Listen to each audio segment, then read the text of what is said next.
ನಮಸ್ತೆ ಆತ್ಮೀಯರೇ, ನಿಮ್ಮೆಲ್ಲರ ಹಿತೈಷಿ ಆಧ್ಯಾತ್ಮಿಕ ಚಿಂತಕ ಶಿಕ್ಷಕ ಚಿತ್ತಚೇತನ ಬ್ರಹ್ಮ. ಸ್ನೇಹಿತರೆ, ಈ ತಿಂಗಳ ಅಂತ್ಯದಲ್ಲಿ ಅಥವಾ ಮುಂದಿನ ತಿಂಗಳು ಮೊದಲನೇ ವಾರದಲ್ಲಿ ಸಪ್ತಜ್ಞಾನ ಅಂತ ಹೇಳಿ ಒಂದು ಆನ್ಲೈನ್ ತರಗತಿಯನ್ನು ಶುರು ಮಾಡ್ತಾ ಇದ್ದೀನಿ. ಆಸಕ್ತರು ಐ ಆಮ್ ಇಂಟ್ರೆಸ್ಟೆಡ್ ಇನ್ ಸಪ್ತಜ್ಞಾನ ಅಂತ ಹೇಳಿ ಒಂದು ಮೆಸೇಜ್ ಕಳಿಸಿದ್ರೆ ನಾನು ನಿಮಗೆ ಒಂದು ಗ್ರೂಪ್ ಲಿಂಕನ್ನು ಕಳಿಸ್ತೀನಿ. ಆ ಗ್ರೂಪ್ಗೆ ಜಾಯ್ನ್ ಆಗಿ ಆಸಕ್ತರೆಲ್ಲರೂ ಕೂಡ ಭಾಗವಹಿಸಬಹುದು. ಸೊ ಮೂಲವಾಗಿ ಇದು ಬೆಳಗಿನ ಸಮಯದಲ್ಲಿ ನಡೆಯುವಂಥ ಆನ್ಲೈನ್ ತರಗತಿ. ಬೆಳಿಗ್ಗೆ 5ರಿಂದ 6 ಗಂಟೆ ಪ್ರತಿನಿತ್ಯ ಸುಮಾರು ಒಂದು 10 ದಿನಗಳ ಕಾಲ ಈ ಒಂದು ಆನ್ಲೈನ್ ತರಗತಿ ಇರುತ್ತೆ. ಇದರಲ್ಲಿ ಮನುಷ್ಯನಿಗೆ ಮೂಲವಾಗಿ ಸಪ್ತಜ್ಞಾನ, 7 ರೀತಿಯ ಜ್ಞಾನಗಳು ನಮ್ಮ ಮನುಷ್ಯನನ್ನು ಹೇಗೆ ಅಭಿವೃದ್ಧಿ ಸಮೃದ್ಧಿಯತ್ತ ಕೊಂಡೊಯ್ಯುತ್ತೆ, ಯಶಸ್ಸು ಕೀರ್ತಿ ಗಳಿಸೋದಕ್ಕೆ, ಗುರಿ ಸಾಧನೆ ಮಾಡೋದಕ್ಕೆ, ಅಥವಾ ನಮಗೆ ಬೇಕಾದಂಥ ಜೀವನವನ್ನು ಸೃಷ್ಟಿ ಮಾಡಿಕೊಳ್ಳೋದಕ್ಕೆ. ಸೊ ನಾಡಲ್ಲಿ ನಾವು ಏನೇನನ್ನು ಬಯಸ್ತೀರಿ, ನಿಮ್ಮ ಜೀವನ ಶೈಲಿಯನ್ನು ರೂಪಾಂತರಣಗೊಳಿಸ್ಕೊಳ್ಳೋದಕ್ಕೆ, ಪರಿವರ್ತನೆಗೊಳಿಸ್ಕೊಳ್ಳೋದಕ್ಕೆ, ಬದಲಾವಣೆ ಆಗೋದಕ್ಕೆ ಈ ಸಪ್ತಜ್ಞಾನ ಬಹಳ ಬಹಳ ಅತ್ಯದ್ಭುತವಾಗಿ ಸಹಾಯಕ್ಕೆ ಬರ್ತದೆ. ಆದ್ದರಿಂದ ಭಾಗವಹಿಸಿ ತಪ್ಪದೆ ಈ ಸಪ್ತಜ್ಞಾನ ಅನ್ನೋ ಅತ್ಯದ್ಭುತವಾದಂಥ ಆನ್ಲೈನ್ ತರಗತಿ. ನನ್ನ ಕ್ಲಾಸ್ಗಳನ್ನು ಜಾಯಿನ್ ಮಾಡಿರೋರಿಗೆ ನಾನು ಹೇಗೆ ಕ್ಲಾಸಸ್ ಇರ್ತವೆ ಅಂತ ಎಲ್ರಿಗೂ ಗೊತ್ತು. ಬಟ್ ಹೊಸಬ್ರು ಕೂಡ ಸಾಕಷ್ಟು ಜನ ಬರ್ತಾ ಇಲ್ಲ. ಆ ಬಂದವರಿಗೆ ಒಂದು ಸಲ ಅಟೆಂಡ್ ಮಾಡಿದ್ರೆ ಏನು ಅಂತ ಅನ್ನೋದು ಗೊತ್ತಾಗುತ್ತೆ. ಈ ಜ್ಞಾನ ಅನ್ನೋದರಲ್ಲಿ ಮೂಲವಾಗಿ ನಮಗೆ ಆಯಾಮಗಳು, ಮಜಲುಗಳು, ಸ್ತರಗಳು ಅಂತ ತಿಳಿಸ್ತೀರಿ. ಯಾವುದೇ ಒಂದು ವಿಚಾರವನ್ನು ನಾವು ಸಂಪೂರ್ಣವಾಗಿ ಅರ್ದು ಕುಡಿಬೇಕಾದ್ರೆ ಅಥವಾ ಅದನ್ನು ತಿಳ್ಕೊಳ್ಬೇಕಾದ್ರೆ ಸಂಪೂರ್ಣವಾಗಿ ಅದಕ್ಕೆ ಮೇಲೆ ಕೆಳಗಡೆ, ಅಕ್ಕಪಕ್ಕ, ಹಿಂದೆ ಮುಂದೆ, ಇದನ್ನು ಆಯಾಮಗಳು ಅಂತ ಕರೀತಾರೆ. 6 ಆಯಾಮಗಳು. ಇದರ ಜೊತೆ ಮಜಲುಗಳು ಅಂತಾರೆ. ಅಂದರೆ 360 ಡಿಗ್ರಿ ಸುತ್ತ ಹೀಗಿರುವಂಥದ್ದನ್ನು ಮಜಲುಗಳು ಅಂತಾರೆ.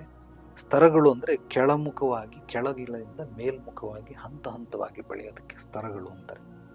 ಇದೆಲ್ಲದರ ಜೊತೆ ಅದರದ ಆಳ, ಅಗಲ, ಉದ್ದ, ಎತ್ತರ, ತೂಕ, ಗಾತ್ರ, ಘನತ್ವ, ಇದೆಲ್ಲವನ್ನ ಒಂದು ವಿಷಯದ ಬಗ್ಗೆ ನಾವು ತಿಳ್ಕೊಂಡಾಗ ಅದನ್ನು ನಾವು ಜ್ಞಾನ ಅಂತ ಕರಿತೀವಿ. ಅದೇ ರೀತಿ ಸಪ್ತಜ್ಞಾನ 6 ಆಯಾಮಗಳ ಜೊತೆಯಲ್ಲಿ ಕೇಂದ್ರ ಬಿಂದು, ಸೆಂಟರ್ ಆಫ್ ಗ್ರಾವಿಟಿ ಅಂತಾರೆ. ಆ ರೀತಿ ಕೇಂದ್ರ ಬಿಂದುವಿನಿಂದ ಈ 6 ಆಯಾಮಗಳು ಸೃಷ್ಟಿಯಾಗಿರ್ತದೆ. ಇಲ್ಲಿಂದ ಮೇಲೆ, ಇಲ್ಲಿಂದ ಕೆಳಗಡೆ, ಇಲ್ಲಿಂದ ಲೆಫ್ಟು, ಇಲ್ಲಿಂದ ರೈಟು, ಇಲ್ಲಿಂದ ಮುಂದೆ, ಇಲ್ಲಿಂದ ಹಿಂದೆ. ಆ ಹಿಂದೆ ಮುಂದೆ ಅಕ್ಕಪಕ್ಕ ಮೇಲೆ ಕೆಳಗಡೆ ಇರೋದು 6 ಪ್ಲಸ್ ಸೆಂಟ್ರಲ್ಲಿ ಇರೋದೊಂದು 7 ಕೇಂದ್ರ ಬಿಂದು. ಈ ಕೇಂದ್ರ ಬಿಂದು, ಈ ರೀತಿ ಸಪ್ತಜ್ಞಾನ ಮನುಷ್ಯನಿಗೆ ಹೇಗೆಲ್ಲ ಎಲ್ಲ ಆಯಾಮಗಳಲ್ಲಿ, ಮಜಲುಗಳಲ್ಲಿ, ಸ್ತರಗಳಲ್ಲಿ ನಮಗೆ ತಿಳ್ಕೊಳ್ಳೋದಕ್ಕೆ ಅತ್ಯದ್ಭುತವಾಗಿ ಸಹಾಯ ಆಗುತ್ತೆ. ಮನುಷ್ಯನಿಗೆ ಹುಟ್ಟಿದಾಗಲಿಂದ ಸಾಯೋವರೆಗೂ ಅಥವಾ ಬುದ್ಧಿ ಬಂದಾಗಲಿಂದ ಅಂತಿಮದವರೆಗೂ ಈ ಜೀವನ ಮತ್ತು ಬದುಕು ಅಂದರೆ ಹೇಗೋ ಒಂದು ರೀತಿ ಬದುಕ್ತಾ ಹೋಗೋದು. ಅಂದರೆ ಇಷ್ಟ ಇದ್ರೆ ತಿನ್ನೋದು, ಇಲ್ಲ ಅಂದರೆ ಮಲಗೋದು, ಇದ್ರೆ ತಿನ್ನೋದು, ಇಲ್ಲ ಅಂದರೆ ಉಪವಾಸ ಇರೋದು, ಇದನ್ನು ಬದುಕು ಅಂತಾರೆ. ಅಂದರೆ ಇವ್ರಿಗೆ ಯಾವುದೇ ರೀತಿ ನಿಯಮಗಳು ಗೊತ್ತಿಲ್ಲ, ಸೂತ್ರಗಳು, ರಹಸ್ಯಗಳು, ತಂತ್ರಗಳು, ಯುಕ್ತಿ ಏನು ಗೊತ್ತಿಲ್ಲ. ಜೀವನ ಅಂದರೆ ನನಗೆ ಬೇಕಾದಂತಹ ರೀತಿ ನೀತಿಯಲ್ಲಿ ಜೀವಿಸೋದು. ನನಗೆ ಬೇಕಾಗಿರುವಂಥ ವಸ್ತುಗಳು, ವ್ಯಕ್ತಿಗಳು, ನನಗೆ ಬೇಕಾಗಿರುವಂಥ ಸ್ಥಳ, ನನ್ನ ಉಪಯೋಗಕ್ಕೆ ಏನೇನೆಲ್ಲ ಅನುಕೂಲಗಳು ಮಾಡಿಕೊಡ್ತವೆ ಇದನ್ನೆಲ್ಲ ಜೋಡಿಸ್ಕೊಳ್ಳುವಂಥದ್ದನ್ನು ಜೀವನ ಅಂತ ಕರೀತಾರೆ. ಈ ಜೀವನಕ್ಕೆ ನಿರ್ಮಿಸ್ಕೊಳ್ಳೋದಕ್ಕೆ, ಸೃಷ್ಟಿಸ್ಕೊಳ್ಳೋದಕ್ಕೆ, ರೂಪಿಸ್ಕೊಳ್ಳೋದಕ್ಕೆ ಈ ಸಪ್ತಜ್ಞಾನ ಬಹಳ ಬಹಳ ಕೆಲಸಕ್ಕೆ ಬರ್ತದೆ. ನಿಮಗೆ ಒಂದು ರೀತಿ ಗೊತ್ತಿಲ್ಲದೆ ಇರೋದೆಲ್ಲವೂ ಕೂಡ ಗೋಚರ ಆಗ್ತಾ ಹೋಗುತ್ತೆ. ಒಂದು ಉದಾಹರಣೆಗೆ, ಅರಿವು ಅಂದರೆ ಏನು ಅನ್ನೋದನ್ನು ತಿಳಿಸ್ತೀನಿ. ಅರಿವೇ ಗುರು ಅಂತ ಹಿರಿಯರು ಹೇಳ್ತಾರೆ. ಅದರ ಅರ್ಥ ಏನು ಅಂದರೆ, ಒಂದು ಮನೆ ಅಂತ ತಿಳ್ಕೊಳ್ಳಿ, ಒಂದು ಡಬಲ್ ಬೆಡ್ರೂಮ್ ಮನೆ. ಒಂದು ರೂಮಲ್ಲಿ ಕೆಲವೊಂದು ಐಟಮ್ಗಳನ್ನು ಇಟ್ಟಿರ್ತಾರೆ, ಸ್ಟೋರ್ ರೂಮ್. ಆ ಸ್ಟೋರ್ ರೂಮ್ಗೆ ನಾನು ಹೋಗಿ ನಿಮಗೆ ಅಲ್ಲಿ ಹೋಗಿ ಒಂದೇನೋ ಸ್ಪೀಕರ್ ಇದೆ ತಗೊಂಬಪ್ಪ ಅಂತ ಹೇಳ್ತೀನಿ. ನೀವು ಒಳಗಡೆ ಹೋಗ್ತೀರಾ, ಡೋರ್ ಓಪನ್ ಮಾಡಿದ ತಕ್ಷಣವೇ ಅಲ್ಲಿಂದ ಯಾರೋ ಒಳಗಡೆ ಇರೋರು ಎದುರಿಸ್ಬಿಡ್ತಾರೆ ಅಂತ. ನಿಮಗೆ ಸಿಕ್ಕಾಬಟ್ಟೆ ಭಯ ಆಗುತ್ತೆ, ಹೆದರಿಕೆ ಆಗುತ್ತೆ. ಕೆಲವರು ಮೂರ್ಛೆ ತಪ್ಪೋಗ್ತಾರೆ, ಕೆಲವರು ಹಾರ್ಟ್ ಅಟ್ಯಾಕ್ ಆಗುತ್ತೆ, ಕೆಲವರು ಸತ್ತೇ ಹೋಗ್ಬಿಡ್ತಾರೆ. ನಡೆದಿರೋ ಘಟನೆ ಇಷ್ಟೇ. ಕೇವಲ ಆ ರೂಮ್ ಬಾಗಿಲು ತೆಗೆದಿದ ತಕ್ಷಣವೇ ಅಲ್ಲಿ ಒಳಗಡೆ ಯಾರೋ ಇದ್ದರು, ಹೆದರ್ಸ್ಬಿಟ್ರು, ನೀವು ಹೆದರ್ಕೊಂಬಿಟ್ರಿ, ಇಲ್ಲಿ ಮುಗಿದೋಯ್ತು. ಸೊ ಇಷ್ಟೆಲ್ಲ ಅನಾಹುತಗಳಾಗ್ತವೆ. ಈಗ ನಾನು ಆ ರೂಮಲ್ಲಿ ನೀವು ಹೋಗಿ ಸ್ಪೀಕರ್ ತರಬೇಕಾದ್ರೆ ಅಲ್ಲೊಬ್ಬ ಇದ್ದಾನೆ, ಹೆದರಿಸ್ತಾನೆ, ನೀವು ಭಯ ಬೀಳ್ಬೇಡಿ ಅಂತ ಹೇಳಿದ್ರೆ ಆಗೇನು ಮಾಡ್ತೀರಾ, ನೀವು ಹೋಗಿ ಬಾಗಿಲು ತೆಗೆದಾಗ ಅವನು ಏನಾದರೂ ಬಡ್ಕೊಂಡ್ರು ಕೂಡ, ಕಿರಿಚ್ಕೊಂಡ್ರು ಕೂಡ ನಿಮಗೆ ಯಾವುದೇ ರೀತಿ ಏನು ಭಯ ಆಗೋದಿಲ್ಲ. ಕಾರಣ ಏನು ಅಂದರೆ ಮುಂಚೆನೇ ಹೇಳ್ಬಿಟ್ಟಿದ್ದೀನಿ. ಇದನ್ನ ಅರಿವೇ ಗುರು ಅಂತ ಕರೀತಾರೆ. ಗೊತ್ತಿಲ್ಲದೆ ಇದ್ರೆ ಭಯ ಬಿದ್ದು ಮೂರ್ಛೆ ಹೋಗ್ತೀರಾ, ಸತ್ತೋಗ್ತಾರೆ ಕೆಲವರು ಹುಚ್ಚರಾಗ್ಬಿಡ್ತಾರೆ, ಕೆಲವರು ಕೋಮಾ ಸ್ಟೇಜ್ಗೆ ಹೋಗ್ಬಿಡ್ತಾರೆ. ಆದರೆ ಯಾವಾಗ ಇದನ್ನು ತಿಳಿಸಿದ್ದೀನಿ, ಅವನು ಸ್ಪೀಕರಲ್ಲೇ ಕೂತ್ಕೊಂಡ್ರು ಕೂಡ ನೀವು ಹೆದರೋದಿಲ್ಲ. ಯಾಕೆಂದರೆ ನಿಮ್ಗೆ ಆಲ್ರೆಡಿ ಅರಿವು ಮೂಡಿದೆ. ಇದಕ್ಕೆ ಅರಿವೇ ಗುರು ಅಂತ ಕರೀತಾರೆ. ಅದೇ ರೀತಿ ಜೀವನದಲ್ಲಿ ಕೆಲವೊಂದು ಭಯಪಡಿಸುವಂತಹ ಘಟನೆಗಳು ನಡೆಯುತ್ತೆ.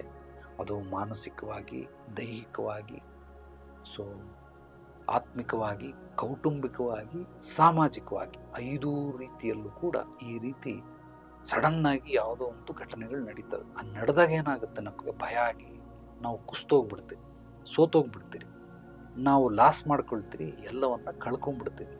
ಆ ಕಳ್ಕೊಳ್ಬಾರ್ದು ಅಂತಂದರೆ ಅರಿವು ಅನ್ನೋ ಅತ್ಯದ್ಭುತವಾದ ಗುರು ನಮ್ಮ ಬಳಿ ಇರಬೇಕು.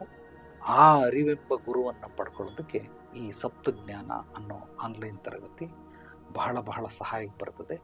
ಎಲ್ಲ ಆಯಾಮಗಳನ್ನು, ಮಜಲುಗಳನ್ನು, ಸ್ತರಗಳನ್ನು ಸಂಕ್ಷಿಪ್ತವಾಗಿ ತಿಳ್ಕೊಳ್ಳುವಂಥ ಒಂದು ಅತ್ಯದ್ಭುತವಾದಂಥ ವ್ಯವಸ್ಥೆ.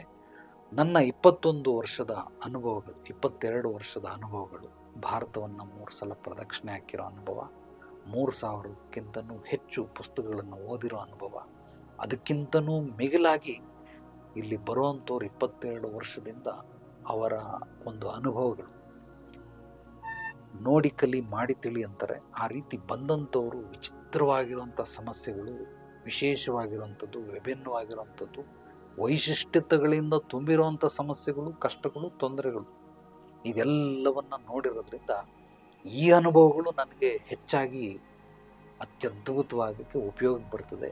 ಸೊಲ್ಯೂಷನ್ ಸಿಗದೆ ಸಮಸ್ಯೆಗಳ ಒಳಗಡೆ, ಇದು ನನ್ನ ಅನುಭವ. ನಮಗೆ ಎಲ್ಲಿ ಸೊಲ್ಯೂಷನ್ ಸಿಗುತ್ತೆ ಅಂದರೆ ಸಮಸ್ಯೆ ಒಳಗಡೆನೇ ಇರ್ತದೆ.